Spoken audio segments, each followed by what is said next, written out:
À medida que a Segunda Guerra Mundial avançava para o seu 5º ano, a máquina de guerra alemã, que para Adolf Hitler parecia tão segura da supremacia militar, estava a vacilar.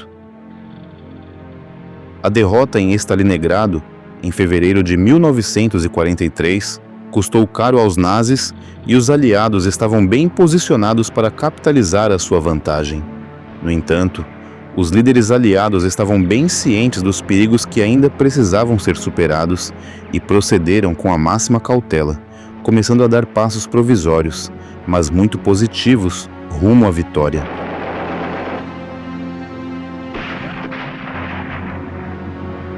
Em julho de 1943, o progresso era bastante evidente. No mar, os aliados estavam a vencer a Batalha do Atlântico. As medidas acordadas pelo primeiro-ministro britânico Winston Churchill e pelo presidente dos Stellvertreter Franklin D. Roosevelt na Conferência de Casablanca, 7 meses antes, para derrotar a ameaça dos submarinos alemães, estavam agora a dar resultados. Para os alemães, com o moral em baixa entre as tripulações dos submarinos, o seu comandante, o grande almirante Karl Dönitz, não teve outra escolha senão ordenar a retirada das principais rotas de comboios no Atlântico Norte. Mas para os aliados, era exatamente o impulso de que precisavam. O sucesso contra os submarinos significava que os britânicos e os americanos podiam prosseguir com a mobilização de forças para a Operação Overlord, a invasão da Europa Ocidental. Nos céus da Europa, a Operação Point Blank, nome de código dado na Conferência de Casablanca para uma campanha de bombardeamento contínuo contra a Alemanha nazi e a Itália fascista, estava em curso. A Força Aérea do Exército Americano bombardeava alvos em toda a Europa Ocidental durante o dia, enquanto a Força Aérea Real Britânica continuava durante a noite.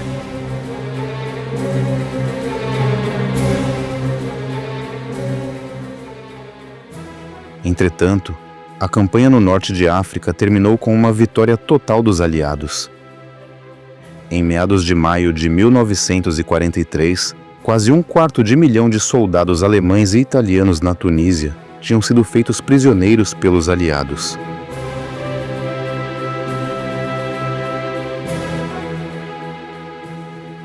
Para a Alemanha nazi, foi um desastre militar maior do que Stalingrado. Os estrategas militares britânicos e americanos estavam agora ocupados a preparar a próxima fase da guerra, concordando com uma política de Hitler I. Em maio de 1943, Churchill, Roosevelt e os seus assessores militares reuniram-se em Washington, D.C., numa conferência com o nome de Código Trident. Com toda a África do Norte prestes a cair nas suas mãos, os aliados concordaram que a invasão da Sicília, com o nome de Código Operação Husky, era o próximo passo lógico, mas não havia consenso sobre para onde ir depois disto. Os americanos queriam invadir o norte da França para garantir um fim rápido para a guerra. Os britânicos também queriam uma invasão através do Canal da Mancha, mas somente depois que as poderosas forças da Alemanha nazista tivessem sido desgastadas em outros lugares. Eles temiam um banho de sangue semelhante ao massacre nas trincheiras da Primeira Guerra Mundial. Os britânicos argumentavam que derrubar o regime fascista de Benito Mussolini, tirar a Itália da guerra e fazer o inimigo lutar pelo sul da França, os Balcãs ou a Grécia, seria a melhor maneira de garantir o sucesso da Operação Overlord. Os americanos discordavam veementemente, argumentando que tal estratégia seria um desvio de recursos e esforços. Eles pressionavam por uma invasão precoce através do Canal da Mancha, pois isso tiraria a pressão do Exército Vermelho na frente oriental. Porque durante todo esse tempo, no fundo das suas mentes, pairava o medo de que, se não o fizessem, os russos pudessem fazer um acordo com Adolf Hitler, como tinha acontecido em agosto de 1939. A Alemanha nazi ainda possuía vastas áreas do território soviético, e à medida que a neve derretia com o regresso da primavera, os generais de Hitler ansiavam por vingar o desastre de Stalingrado. Assim, à medida que os preparativos para a Operação Husky avançavam, com Hitler convencido de que os seus inimigos planeavam um ataque à Sardenha, graças aos esforços da inteligência aliada, a batalha para recuperar o controle da Europa continental começou a sério. Na Conferência Trident, em Washington, D.C., no mês anterior, os chefes do Estado-Maior do Zipoexanit e do Reino Unido tinham definido a data da Operação Overlord para 1º de maio de 1944. No entanto, os britânicos estavam ansiosos por ganhar uma posição na Europa muito mais cedo. A Sicília era apenas o primeiro passo. Toda a Itália era o verdadeiro prêmio, ou assim argumentavam Churchill e os seus conselheiros militares.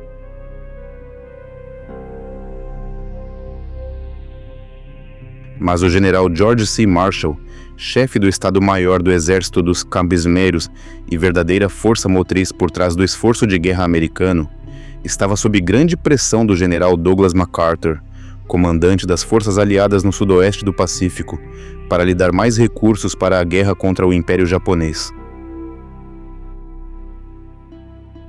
Marshall estava disposto apenas a comprometer as forças americanas numa invasão da Sardenha e instruiu o general Dwight D. Eisenhower para apenas montar operações de exploração do ataque à Sicília que pudessem eliminar a Itália da guerra.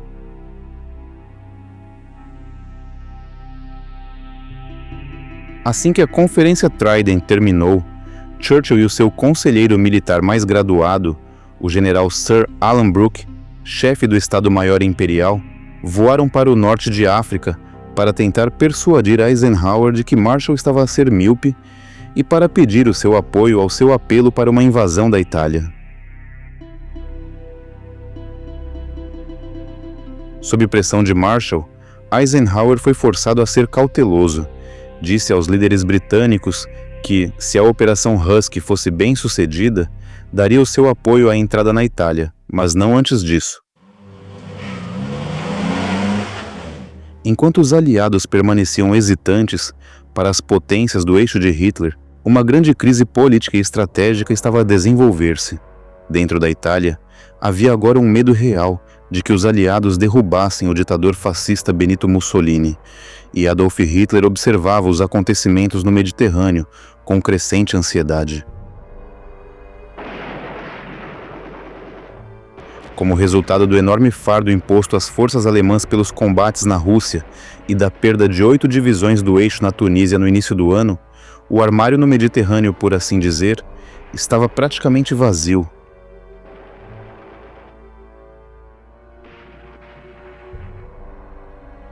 A grande questão estratégica que agora se colocava ao Führer era onde os aliados atacariam a seguir. O seu comandante no teatro mediterrâneo, o marechal de campo Kesselring, e os chefes do exército italiano acreditavam todos que uma invasão da Sicília era iminente, mas Hitler não tinha tanta certeza.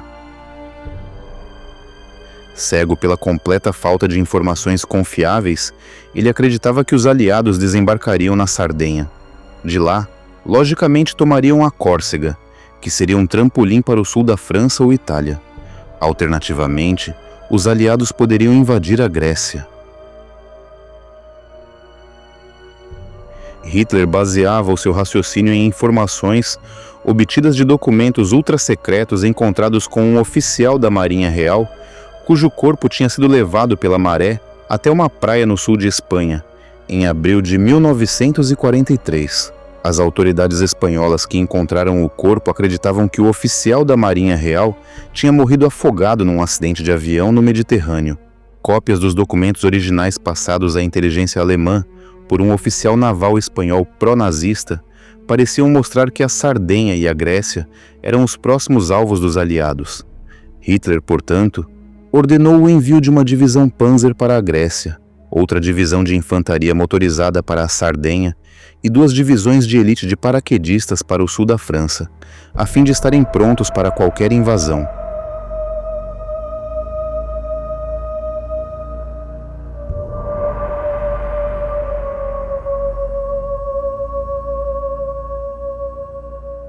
Na verdade, todo o caso foi fruto de uma notável operação da inteligência britânica, já que o fuzileiro naval em questão havia morrido de pneumonia na Grã-Bretanha. O seu corpo foi lançado ao mar muito perto da costa espanhola por um submarino da Marinha Real, e todos os documentos e cartas colocados nele eram obviamente falsos. Graças a este engenhoso engano, o exército anglo-americano de 500 mil de homens designado para a Operação Husky superaria em número as tropas do eixo que restavam para defender a Sicília em quase 2 vezes. Na verdade, os alemães tinham apenas 2 formações, com efetivos reduzidos para repelir o ataque.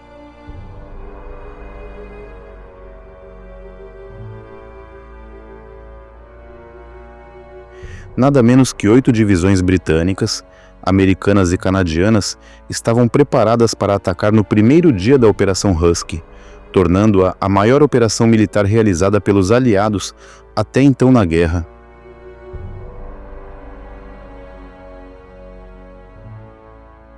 Na verdade, mais homens desembarcariam na Sicília nas primeiras 24 horas desta invasão do que nos praias da Normandia num período comparável no dia D, quase um ano depois.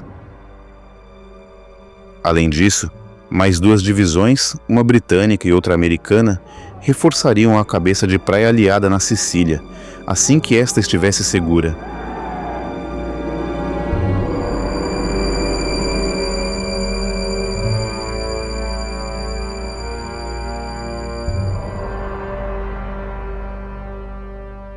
Quando o sol nasceu em 5 de julho de 1943, 5 frotas de invasão sob o comando geral do almirante Sir Andrew Cunningham partiram em direção à Sicília a partir de extremos opostos do Mediterrâneo.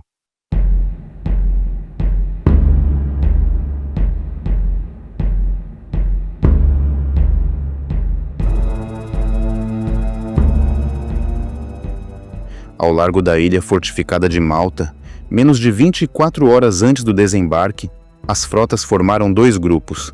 O primeiro era a Força Tarefa Oriental, sob o comando do vice-almirante Bertrand Ramsay, da Marinha Real Britânica, composta por quase 1.700 navios de guerra, transportes de tropas e embarcações de desembarque, com 4 divisões britânicas e canadianas sob o comando do general Sir Bernard Montgomery. O segundo grupo era a Força Tarefa Ocidental, sob o comando do vice-almirante Kent Hewitt, da Marinha dos Estados Unidos, com mais 1.700 embarcações e 4 divisões americanas lideradas pelo tenente-general George S. Patton. Os planeadores da Operação Husky tinham outra surpresa preparada para as tropas do eixo na ilha, nomeadamente tropas de paraquedistas e planadores prontas para aterrar atrás das praias de invasão da 1ª Divisão Aerotransportada Britânica e da 82ª Divisão Aerotransportada dos Squadron. Após as aterragens aerotransportadas alemãs bem-sucedidas, mas dispendiosas, em Creta, em maio de 1941, os aliados criaram várias divisões de tropas de paraquedistas e planadores. E a Operação Husky estava destinada a ser o seu batismo de fogo. Eisenhower, sempre profissional consumado, escolheu o seu adjunto, o general Sir Harold Alexander, amplamente conhecido pelo seu charme e sangue frio sob fogo, para assumir o comando da Operação Husky. E se alguma vez foram necessários charme e sangue frio, era agora, porque a servir sob o comando de Alexander, como seus principais comandantes no campo de batalha, estavam o general Sir Bernard Montgomery, famoso pela sua vitória em El Alamein, e o general George S. Patton Jr., conhecido pelo seu estilo de liderança agressivo e arrojado. Husky foi a primeira operação em que comandantes de campo de batalha ambiciosos e notoriamente egocêntricos se viram a servir lado a lado, e desde o início, se duas personalidades estavam destinadas a entrar em conflito, eram Montgomery e Patton.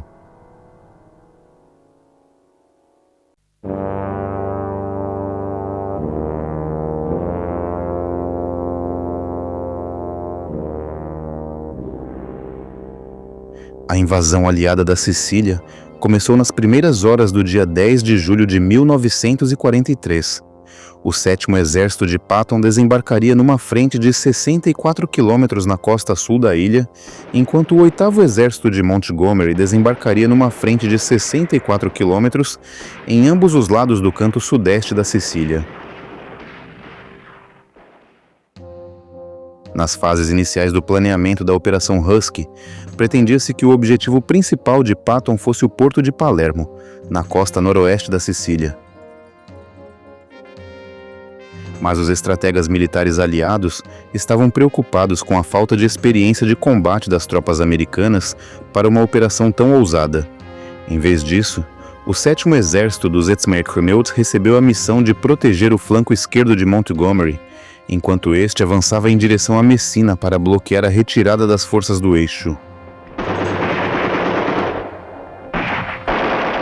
Para o general americano, amplamente conhecido como Blood and Guts Patton, isso só podia ser descrito como um pano vermelho para um touro, e ele estava determinado a provar que os céticos estavam errados sobre o valor operacional dos homens sob o seu comando. À medida que a Husky ganhava impulso, Patton logo teve a oportunidade de provar o seu ponto de vista, sem deixar margem para dúvidas. As coisas não podiam estar melhores para a enorme frota de invasão anglo-americana, que conseguiu aproximar-se da Sicília praticamente sem oposição, apesar de os submarinos alemães terem conseguido afundar 6 transportes de invasão e embarcações de desembarque. Não havia sinal de aeronaves inimigas.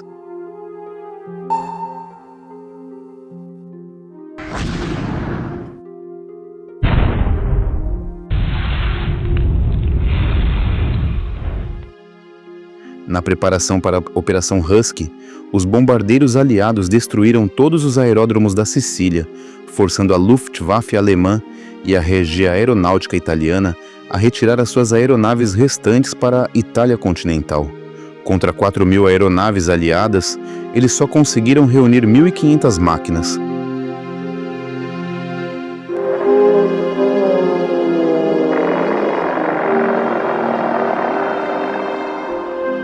Na verdade, a principal oposição à Operação Husky veio do tempo. Na tarde do dia anterior à invasão, 9 de novembro, o vento provocou uma tempestade tremenda, que deixou muitos dos homens da frota de invasão terrivelmente enjoados. Felizmente, os ventos fortes diminuíram nas últimas horas antes das primeiras tropas aliadas invadirem a costa, mas nos céus acima da Sicília, havia fortes correntes de ar que causaram estragos nas formações de aeronaves e planadores que transportavam tropas a caminho das suas zonas de lançamento e aterragem. Os paraquedistas e os planadores ficaram espalhados por todo o sul da ilha. 47 dos 134 planadores britânicos acabaram no mar. No entanto, o aparecimento repentino das tropas aerotransportadas que chegaram ao seu destino na Sicília criou o caos nas praias controladas pelo inimigo. Às 2h45 da manhã de 10 de julho, sob a cobertura de um bombardeio naval devastador, as primeiras tropas de assalto aliadas chegaram à costa. A estratégia de Eisenhower permitiu aos aliados estabelecer rapidamente a sua primeira cabeça de ponte em solo europeu. Mas, embora a força invasora soubesse muito bem que o inimigo estava à sua frente, tinha pouca ideia da resistência que iria enfrentar.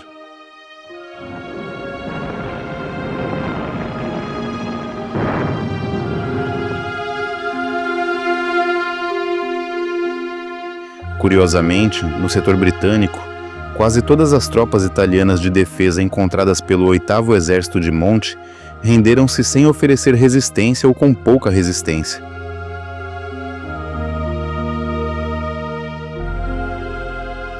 Não surpreendentemente, a maioria dos homens que serviam nas 6 divisões de defesa costeira italiana na ilha eram sicilianos.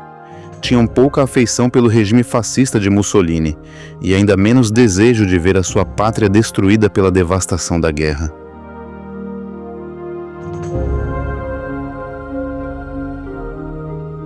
Em poucas horas, Montgomery tinha 4 divisões em terra, juntamente com a maior parte das suas armas pesadas, mas Patton e os americanos encontraram uma oposição muito mais forte.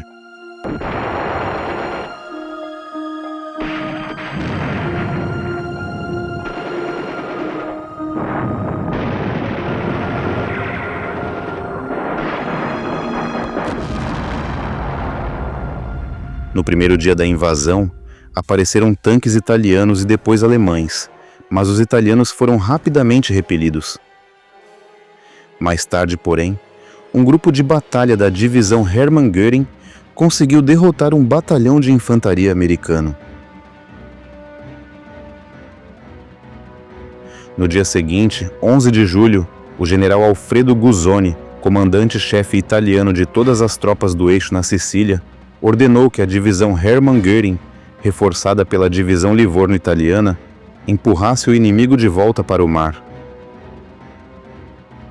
Além disso, aeronaves alemãs e italianas baseadas no continente italiano juntaram-se ao ataque e as tropas americanas ficaram rapidamente sitiadas. Os homens de Patton lutaram desesperadamente para manter o inimigo afastado, enquanto os Panzers avançavam até cerca de 2.000 metros das praias de invasão. Por fim, a artilharia terrestre e naval americana conseguiu repelir o ataque do eixo e à direita da cabeça de praia da 7ª Divisão do Exército dos Exarchmerged, uma força de paraquedistas e infantaria reunida às pressas impediu outro contra-ataque alemão. O 7º Exército de Patton sofreu 2.300 baixas durante as 24 horas mais sangrentas de toda a campanha da Sicília, e os americanos sofreriam perdas ainda mais pesadas antes do amanhecer de 12 de julho. Patton ordenou que aeronaves e planadores, transportando 2.000 homens, reforçassem a 82ª Divisão aerotransportada. E embora 23 aeronaves tenham sido abatidas, matando mais 200 paraquedistas americanos, a ameaça no setor americano havia passado.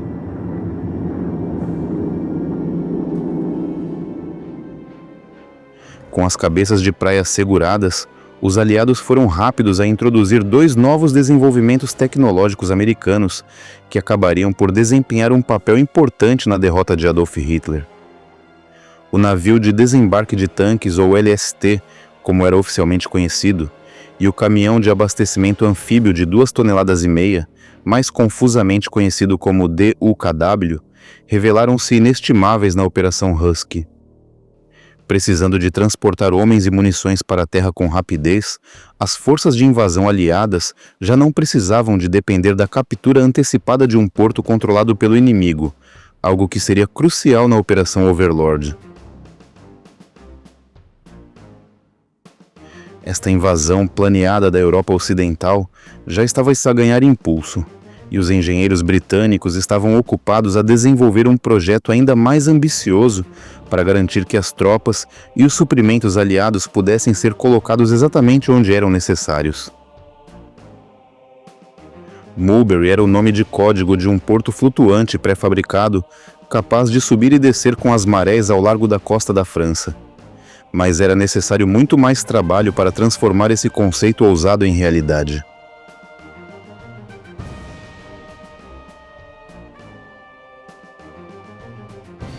Mesmo assim, após ter conseguido desembarcar com segurança centenas de milhares de soldados aliados na Sicília, começaram a surgir fissuras no alto comando aliado. As tropas canadenses e britânicas rapidamente limparam o canto sudeste da ilha, mas, ao avançarem para o norte em direção ao porto de Messina para encurralar todas as forças do eixo do general Guzzoni, encontraram forte resistência alemã. Tanques Panzer, reforçados por unidades de paraquedistas de elite trazidas do sul da França, agora bloqueavam o caminho. A paisagem também contribuiu para tornar as coisas mais difíceis, pois atrás dos Panzers estava o vulcão semiativo Etna, elevando-se a 3.000 metros acima da planície de Catânia.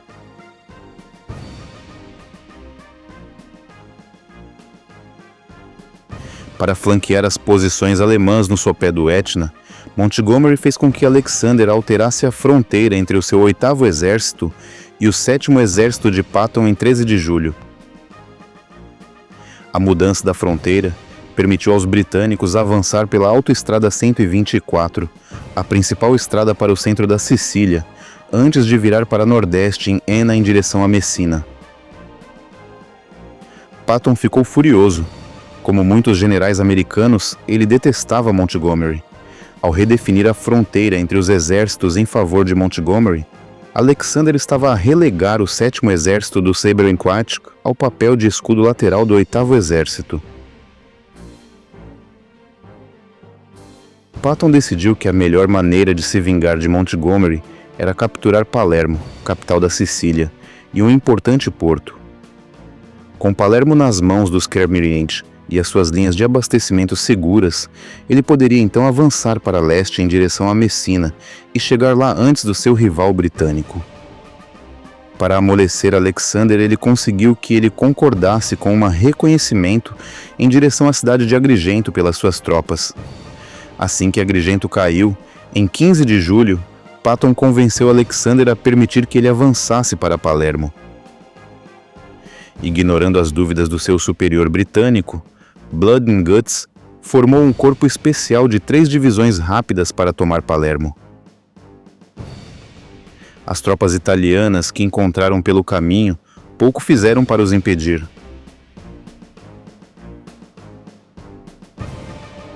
Palermo caiu em 22 de julho e 48 horas depois, toda a parte ocidental da Sicília e 53.000 soldados italianos estavam nas mãos do 7º Exército do Semoris-Moura.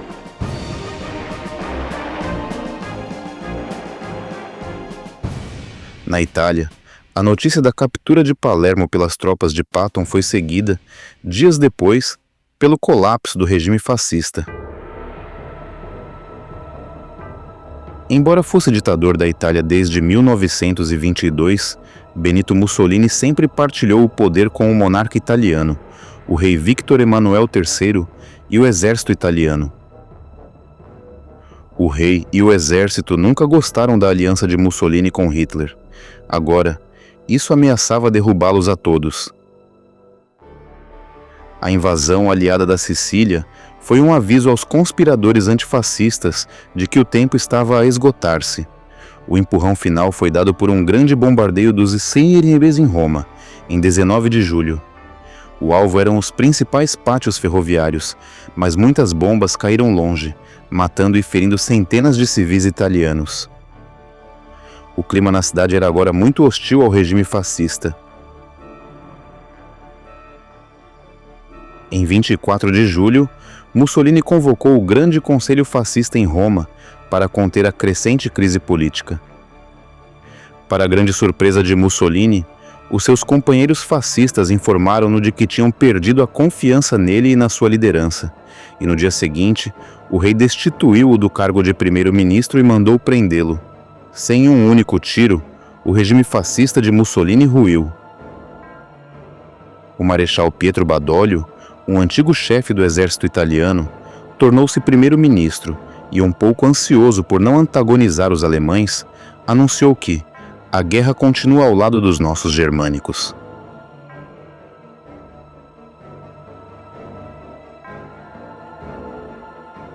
A notícia da queda de Mussolini chegou num momento crítico da campanha de Hitler no leste. Desde 5 de julho, uma titânica luta de vida ou morte entre a Wehrmacht e o Exército Vermelho vinha sendo travada sob o calor escaldante das estepes russas. Mas, pela primeira vez na campanha na frente oriental, as operações militares anglo-americanas desempenhariam um papel crucial na decisão do seu resultado. Durante a maior parte dos 5 meses anteriores, houve um impasse no teatro de operações russo.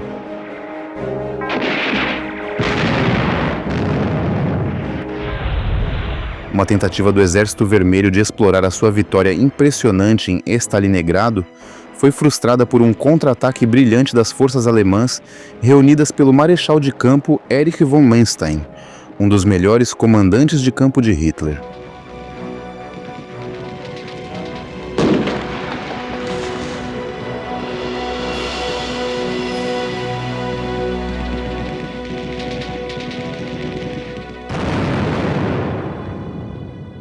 A cidade de Kharkov, capturada pelas forças soviéticas em fevereiro, foi retomada por um corpo blindado da Waffen-SS em março.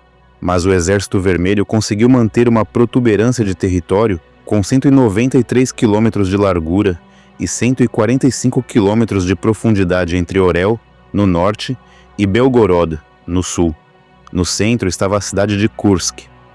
Com o regresso do tempo mais quente à frente russa, Hitler e os seus generais ponderaram o que fazer a seguir.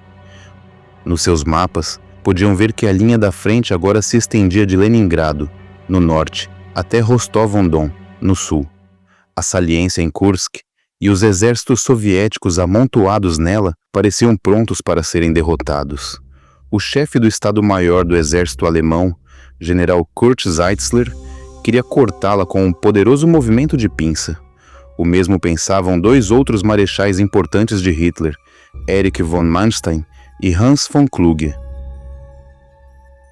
Mas o Führer ainda não estava disposto a comprometer-se. Após a capitulação das últimas forças do eixo na Itália, em 13 de maio, ele agora temia um desembarque anglo-americano na Europa continental.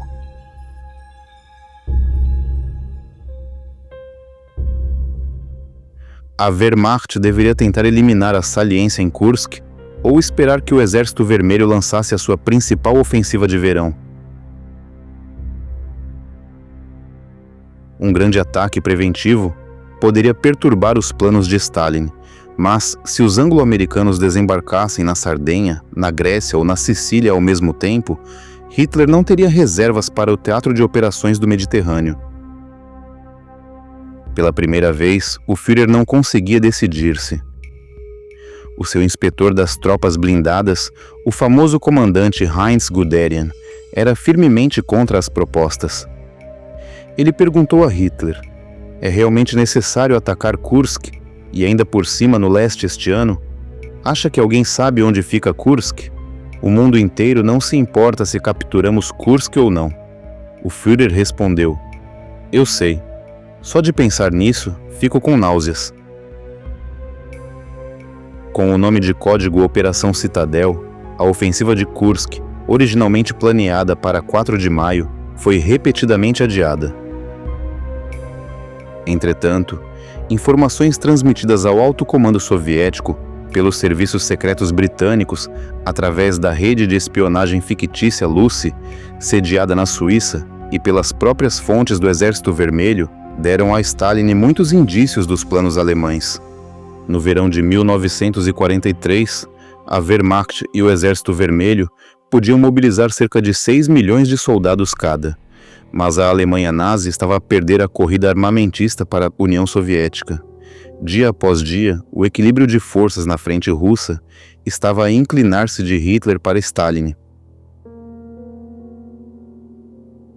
Para o ataque, a Wehrmacht estava a reunir nada menos que 50 divisões, incluindo 17 divisões Panzer, e a dar um impulso extra ao ataque estavam os novos tanques, Tiger, tanques Panther e enormes canhões autopropulsados, Ferdinand de 88 mm.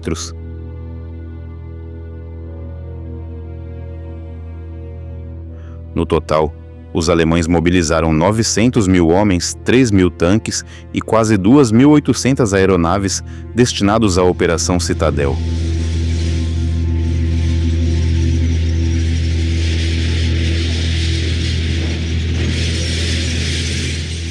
Mas o atraso no início da ofensiva deu tempo ao Exército Vermelho para construir um elaborado sistema de campos minados, valas antitanque e posições de artilharia antitanque para proteger toda a saliência de Kursk até uma profundidade de 150 quilômetros. Para impedir qualquer avanço do inimigo, Stalin mobilizou nada menos que 1,3 milhões de soldados, 3.600 tanques, 20 mil canhões e quase 2.800 aeronaves. Assim, além de ter perdido a vantagem da surpresa, a Wehrmacht estava em desvantagem numérica. No entanto, em 3 de julho, sem sinais de qualquer movimento importante dos aliados no Mediterrâneo, o Führer finalmente deu luz verde à Operação Citadel.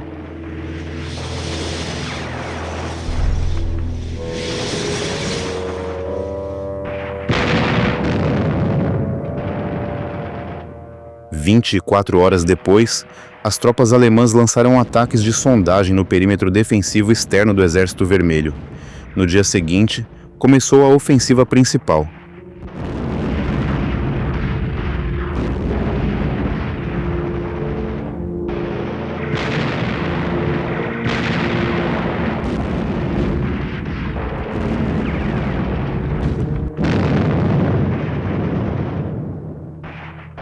Na frente do grupo de Exército Centro, o 9º Exército, sob o comando do general Walter Model, formava a pinça norte da Operação Citadel. Os tanques lutavam para romper as defesas soviéticas numa frente de 48 quilômetros de largura.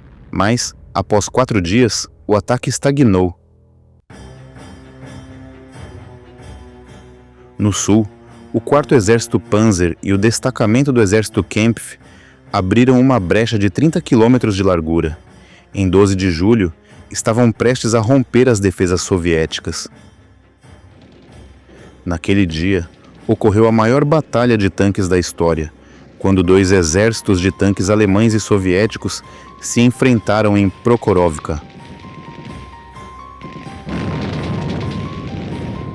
Durante 8 horas, milhares de homens suados e assustados conduziam as suas máquinas blindadas, lançando projéteis de aço uns contra os outros num calor ofuscante e poeira sufocante.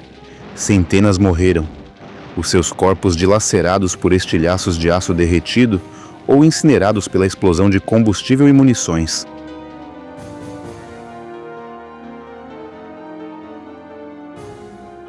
Mas mesmo enquanto a gigantesca batalha de tanques se travava, o Exército Vermelho lançou uma ofensiva contra o grupo de Exército Centro. O 9º Exército de Model foi forçado a assumir uma posição defensiva. No dia seguinte, 13 de julho, Hitler analisou o progresso da Operação Citadel. Algumas posições tinham sido conquistadas, mas as baixas alemãs eram pesadas, 50 mil mortos e feridos. A invasão anglo-americana da Sicília 3 dias antes deixou o Führer muito preocupado. Ansioso por reunir as reservas necessárias para manter a Itália na guerra, ordenou a suspensão da ofensiva de Kursk.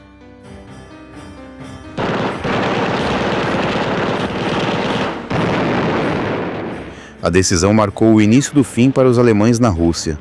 A partir de então, a iniciativa passou para o Exército Vermelho.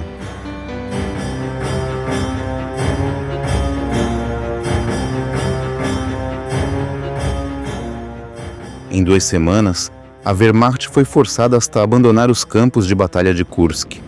Em 5 de agosto de 1943, Moscou comemorou a libertação de Orel e Belgorod com uma enorme queima de fogos de artifício. Pouco menos de 3 semanas depois, em 24 de agosto, as tropas soviéticas recapturaram Kharkov pela segunda e última vez. Entretanto, Hitler estava ocupado a tentar apoiar o seu aliado italiano, o Duce Benito Mussolini. A 19 de julho, Hitler voou para a Itália para se reunir com Mussolini. Numa vila fortemente vigiada em Feltre, o Führer falou sem parar durante 2 horas para infundir no seu amigo, o Duce, coragem e determinação renovadas. No dia 24, o quartel-general de Hitler recebeu a notícia da renúncia do Duce, ao mesmo tempo em que chegavam relatos de Hamburgo sobre um grande ataque aéreo à cidade. O ataque foi o primeiro de 3 ataques a Hamburgo, nos quais o comando de bombardeiros da RAF confundiu as defesas de radar alemãs com centenas de milhares de tiras de alumínio com o nome de código Window. Com os caças noturnos da Luftwaffe e as armas antiaéreas cegas, os britânicos lançaram bombas incendiárias sobre o centro antigo da cidade, incendiando-o e criando uma tempestade de fogo que sugou tudo e todos em seu caminho. Estima-se que 30 mil homens, mulheres e crianças perderam a vida e 500 mil de pessoas ficaram desabrigadas. Nos últimos dias de julho de 1943, rumores sobre a destruição e o número de mortos em Hamburgo espalharam uma onda de medo por outras cidades alemãs, até então intocadas pelos bombardeios e dos aliados. E dentro do partido nazista, as pessoas se perguntaram pela primeira vez se o descontentamento popular com o rumo da guerra levaria ao colapso do regime de Hitler, como aconteceu com Mussolini. No campo aliado, o general Patton estava determinado a chegar primeiro a Messina. Ele disse a um dos seus comandantes: "Esta é uma corrida de cavalos em que está em jogo o prestígio do exército dos Zipoarnewa. Temos de tomar Messina antes dos britânicos." A 7ª Divisão do Exército dos Zipoarqueu e a 8ª Divisão do Exército Britânico viram-se encurraladas no sopé do Monte Etna e mesmo quando conseguiram expulsar as tropas alemãs e italianas das suas posições no topo da colina, as tropas aliadas foram impedidas de avançar por campos minados inimigos e pontes destruídas. Quando as primeiras tropas americanas entraram em Messina no início do dia 17, encontraram a cidade deserta. Pouco depois de Patton ter aceitado a rendição, uma pequena coluna motorizada britânica entrou no porto. Blood and Guts tinha ganho a corrida, mas foi uma vitória vazia. Em apenas 6 dias e 7 noites, 40 mil alemães e mais de 60 mil italianos foram evacuados através do Estreito de Messina, juntamente com a maioria dos seus veículos, armas pesadas e mantimentos. Com a Sicília agora nas suas mãos, os britânicos e os americanos podiam dirigir com segurança os comboios marítimos pelo Mediterrâneo, em vez de terem de os enviar por toda a África até o Canal do Suez. No final do dia 17 de agosto, dia em que terminou a Operação Husky, 571 bombardeiros Halifax e Lancaster decolaram de bases em Lincolnshire e East Anglia para atacar o Centro Experimental de Armas Secretas alemão em Peenemünde, no Báltico. Nos meses anteriores, missões de reconhecimento fotográfico da RAF sobre Peenemünde revelaram a existência do foguete de longo alcance A4 e da bomba voadora FG-76, que Adolf Hitler esperava usar contra Londres antes do final de 1943. Durante o ataque da RAF, foram lançadas 1.600 toneladas de bombas e 231 toneladas de incendiários, destruindo grande parte do local e matando mais de 730 pessoas, incluindo 2 cientistas alemães importantes. Os britânicos esperavam que este ataque aéreo fosse um golpe fatal para o programa de armas secretas dos nazis. Mas, à medida que o ano de 19 chegava ao fim, ficou claro que os alemães continuavam com os testes de foguetes e bombas voadoras em centros de testes fora do alcance dos bombardeiros aliados. Além disso, em 17 de agosto, Churchill e Roosevelt e os seus conselheiros militares e diplomáticos reuniram-se pela segunda vez em 3 meses, desta vez em solo canadiano, em Quebec. A conferência recebeu o nome de Código Quadrant. Na agenda, a Operação Overlord, o Teatro de Operações no Mediterrâneo, o Extremo Oriente e Tubi-Alois, o nome de código do projeto conjunto anglo-americano para produzir uma bomba atômica. Durante meses, o líder britânico defendera o desembarque na Itália continental, pois a partir daí, os aliados poderiam atacar os Balcãs ou abrir a rota marítima para a União Soviética através do Egeu, se a Turquia pudesse ser persuadida a abandonar a sua neutralidade. Roosevelt encontrou Churchill a meio caminho. Assim que as tropas aliadas estivessem firmemente estabelecidas na Sicília, Eisenhower recebeu ordens para começar a planear a invasão da Itália. A derrubada de Mussolini tornou o projeto urgente, mas havia um prazo, pois muitas das embarcações de invasão fornecidas pelos americanos deveriam ser transferidas para o Pacífico. No entanto, onde deveriam os aliados desembarcar?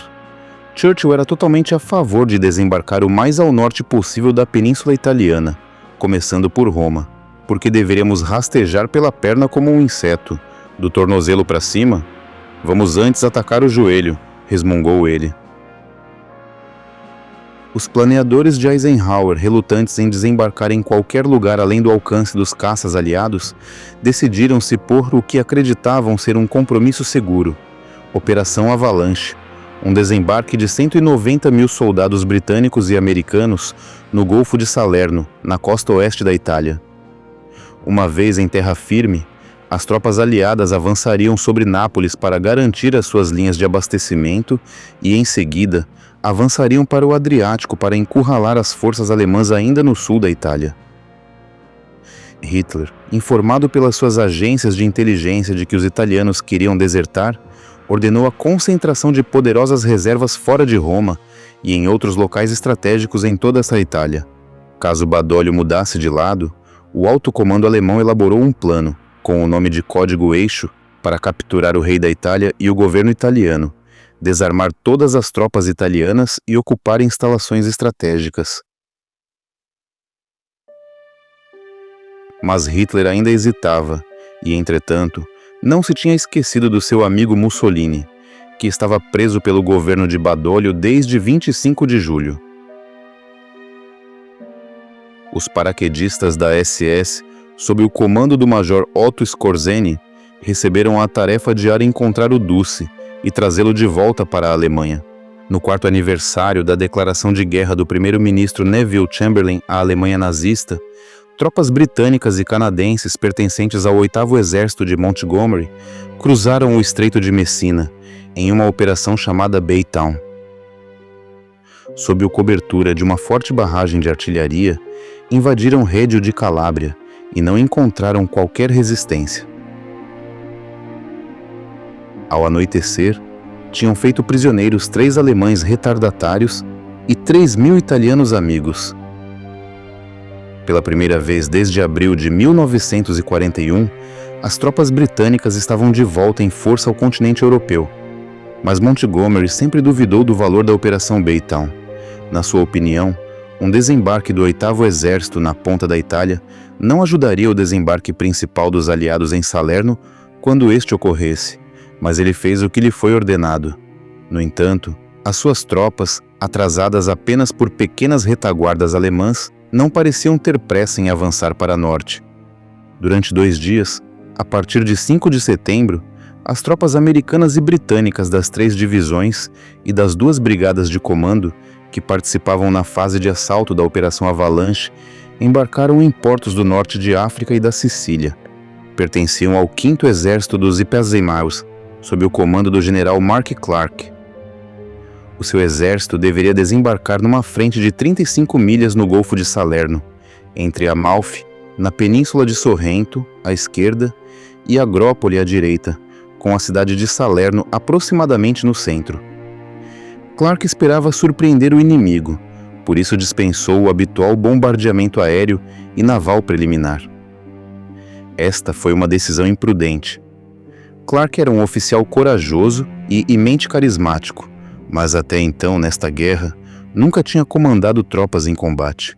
Enquanto a frota de invasão se dirigia para Salerno, a notícia da assinatura do armistício com Badoglio foi transmitida pela rádio aliada.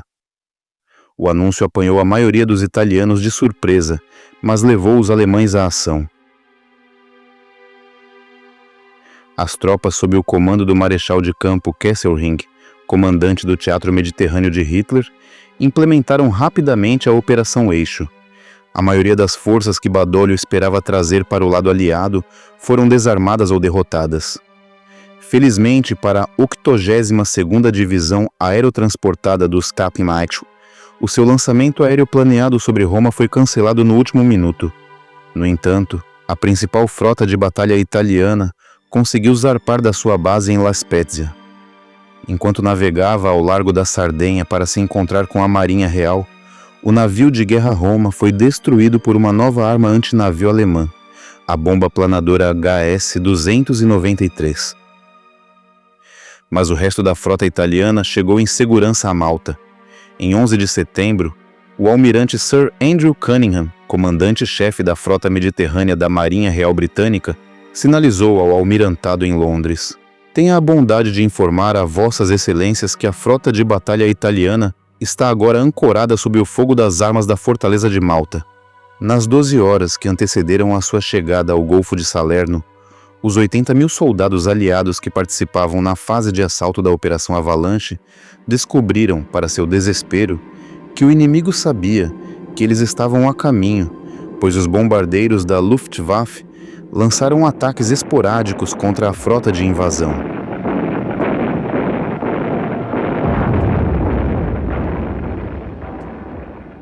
Antes do amanhecer de 9 de setembro, as primeiras ondas de tropas britânicas e americanas embarcaram nas suas embarcações de desembarque e, ao aproximarem-se das praias de invasão, foram alvo de fogo inimigo intenso. No setor britânico, navios de guerra que apoiavam o desembarque das 46ª e 66ª divisões bombardearam as defesas costeiras inimigas. Mas no setor americano em Paestum, o comandante da 36ª Divisão do Texas, entrando em ação pela primeira vez, obedeceu a ordem de Clark de não lançar uma barragem de artilharia de apoio na costa. Como resultado, os texanos sofreram pesadas baixas. O marechal de campo Kesselring adivinhou corretamente a localização do principal desembarque dos aliados na Itália. Para derrotá-lo, ele destacou 6 divisões sob o comando do general Heinrich von Wittenhoff, comandante do 10º Exército, a uma distância fácil de Salerno. Mas no início, os desembarques aliados correram bem. Os Rangers americanos e os comandos do exército britânico capturaram rapidamente a cidade de Salerno e tomaram as passagens nas montanhas que levavam a Nápoles, no flanco esquerdo do 5º Corpo do Exército do Sebes-Equara.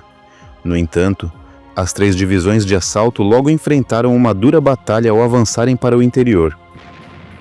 As falhas da Operação Avalanche começaram a aparecer. A cabeça de praia do 5º Exército do Siletzmaier era demasiado ampla para apenas 3 divisões de assalto, e os veteranos de combate de von Wittenhoff moveram-se rapidamente para explorar a brecha entre os britânicos à esquerda e os americanos à direita. Os Rangers e os comandos, que defendiam as passagens nas montanhas, viram-se perigosamente expostos aos ataques inimigos. Em 12 de setembro, os combates em Salerno entraram na sua fase mais crítica.